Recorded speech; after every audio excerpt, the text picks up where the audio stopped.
Welcome to Chapter 6 in the Laws of Brachot. For those of you who have been following along, I know it's getting detail-oriented, but we have a pretty major shift into talking about hand washing before we eat. What are we doing?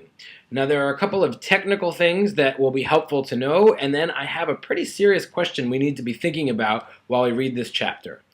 First, ritual impurity. There's no judgment, but there is a notion that there are various things that make you unfit for sacrifices. And the goal is to try and avoid being ritually impure and try not to.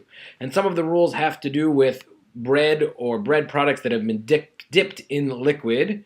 And that is at least a portion of the problem with hand washing, that we're trying to cleanse our hands of anything that might cause ritual impurity. But it's not the whole story, but it'll help to know that that exists.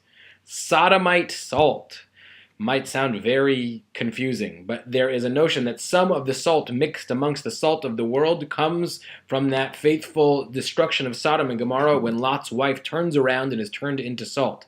And that salt is considered to be very dangerous to your health, and so at least part of the washing is to make sure none of that salt gets on your person or lasts on you. The rabbinic law. What a fascinating moment. It says we should follow this rabbinic law.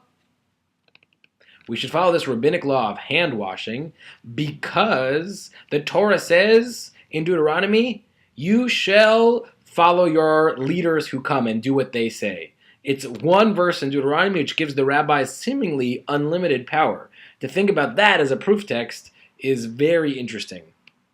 Power of a person. I just want to make it clear what that means. For whatever reason, the rabbis understood that washing hands needs to be done with koach gavra, which means that a human being has to pour the water. You can't just turn the faucet on. You can't just stick your hand in a lake, maybe a river actually, because that might be a kosher mikvah, but that's a whole other conversation.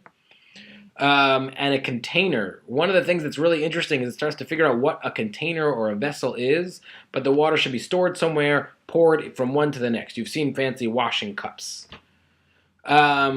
And I want to make sure that those of you with a pet monkey know that the monkey can wash your hands. Don't miss that moment. There's a monkey. And finally, the question is what is going on with this hand washing? What is the purpose? Is it cleanliness? Is it ritual purity? Is it about health? Is it about just doing what the rabbis say? When you take these limitations, what do you get? What effect do these limitations have on whether or not or how you wash hands and what the purpose is?